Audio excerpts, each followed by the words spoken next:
Hello दोस्तों, आपका सभी का स्वागत है हमारे यूट्यूब चैनल में। दोस्तों, हमारे चैनल को सब्सक्राइब और शेयर करें।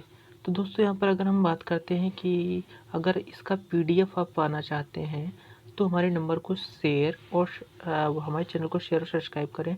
और आपको उस व्हाट्सएप नंबर पे हाई लिख के भेजना 8090298010। इस पे आप साइंस हाई लिख के भेजेंगे, आपको पीडीएफ तुरंत ही मिल जाएगा। ठीक है। अब दोस्तों हम बढ़ते हैं कि सेलुलर और मॉलिक्यूलर जीव विज्ञान का केंद्र स्थित है। तो हमारा पहला ऑप्शन डी वाला ऑप्शन सही, कहाँ? हैदराबाद में।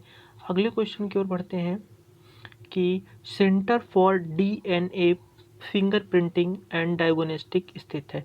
दोस्तों, ये कहाँ पे हमारा स्थित है? ये हमारा हैदराबाद में स्थित है। ये अगले क्वेश्चन की ओर बढ़ते हैं हम लोग।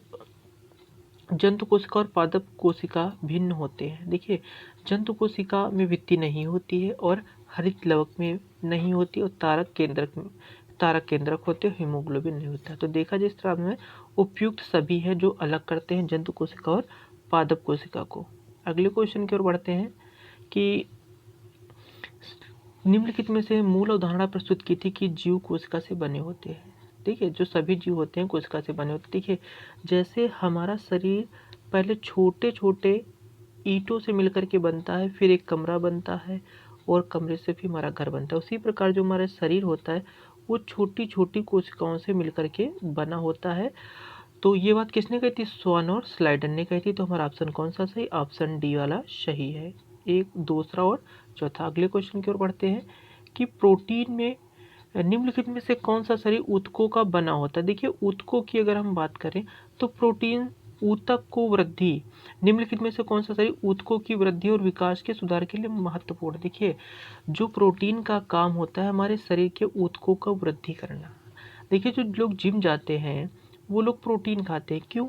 क्योंकि उनकी जितना जल्दी से प्रोटीन की मात्रा उनकी बॉडी में बढ़ेगी उतनी जल्दी उनकी मसल्स क्या ग्रो करेगी और उनके जो एप्स जो बॉडी है वो अच्छी तरीके से दिखने लगी। आइए अगले क्वेश्चन की ओर बढ़ते हैं हम लोग। एमिनो अम्ल की आधारभूत इकाई होती है। देखियो, एमिनो अम्ल जो होता है उसकी आधारभूत इकाई क्या होती है? प्रोटीन के निर्माण में आधारभूत इकाई होती है एमिनो अम्ल। क्या होती है? प्रोटीन के निर्माण में आधारभूत इकाई क्या होती है? एमिनो अम्ल। ये 20 एमिनो अम्ल मिलकर के क्या सहायता करते हैं प्रोटीन को बनने में। देखिए, प्रोटीन बनने के लिए कितने एमिनो अम्ल की ही आवश्यकता होती है? कितनी होती है? 20 होती है। 20 होती है। जम्मू कश्मीर में पूछा भी गया, आरआरबी में। यहाँ पे देखिए दोस्तों, जितने भी क्वेश्चन है यहाँ पर सभी पूछे हुए क्वेश्चन हैं। देखिए, प्रोटीन बनने के लिए अभी क्वेश्चन रिपीटेड है, कितने होती है? 20 होती है। अगले क्वेश्चन की एमिनो अम्ल मिलते हैं। देखिए, एमिनो अम्ल मिलते हैं कहाँ? प्रोटीन में मिलते हैं। कहाँ मिलते हैं? क्योंकि जब 20 एमिनो अम्ल मिलकर हेल्प करते हैं प्रोटीन बनाने में। अगले क्वेश्चन की ओर बढ़ते हैं। आनुवंशिक उत्परिवर्तन इनमें से होता है। देखिए, आनुवंशिक जो उत्परिवर्तन होता है हमारा, अगर आनुवंशिक उत्परिवर्तन की बात करें तो क्रोमोसोम की बात करेंगे। अगर आनुवंशिक उत्परिवर्तन तो हमारा क्रोमोसोम होगा आंसर। अगर देखिए जीन परिवर्तन किस में होता है? देखिए, जीन परिवर्तन जो होता है आरएनए में होता है। किस में होता है दोस्तों? आरएनए में हमारा क्या होता है? जीन परिवर्तन होता है। देखिए, डीएनए प्रकाश संश्लेषण प्रतिपादन किसने किया था? देखिए, डीएनए प्रकाश संश्लेषण प्रतिपादन जो हमारा कॉर्नबर्ग ने किया था। ऑप्शन ए वाला यहाँ पर सही है। निम्नलिखित में से किसके द्वारा आनुवंशिक के जीव विज्ञान को आनुवंशिकी कहा जाता है? किसके द्वारा आनुवंशिक के विज्ञान को आनुवंशिकी कहा जाता है? तो दोस्तों, यहाँ पर जो हमारा आंसर सही है वो हमारा डी सही है। कौन? डब्ल्यू बेटसन ने किया था। किसने? डब्ल्यू बेटसन ने किया था। अगले क्वेश्चन की ओर बढ़ते हैं। आरएनए का मुख्य कार्य होता है। देखिए, आरएनए का जो मुख्य कार्य होता है प्रोटीन संश्लेषण में सहायता करता है। क्या करता है आरएनए? प्रोटीन संश्लेषण में सहायता करता है। अगले क्वेश्चन की ओर बढ़ते हैं। राइबोसोम का मुख्य कार्य होता है।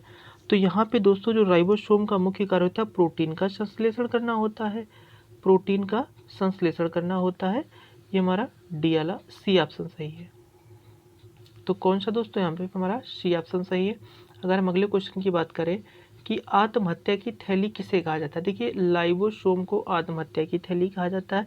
देखिए, होता यह है कि हमारी जो ये सेल होती है, सेल में अगर किसी प्रकार की कमी आ रही है और सेल उसको रिपेयर नहीं कर पा रही है, तो इसके ये सेल क्या करती है कि दूसरी सेल ना खराब होने पाए, इसलिए खुद को ये क्या कर देती है, मार देती है। इसीलिए आत्महत्या की थैली किसे कहा जाता है, लाइसोसोम को कहा जाता है। निम्नलिखित में से हरगोविंद खुराना को किस आविष्कार के लिए सम्मानित किया गया? देखिए, जो हमारे डॉक्टर गोविंद हर खुराना थे, इनको जो सम्मानित किया गया था प्रोटीन संश्लेषण के लिए, किसके, प्रोटीन संश्लेषण के लिए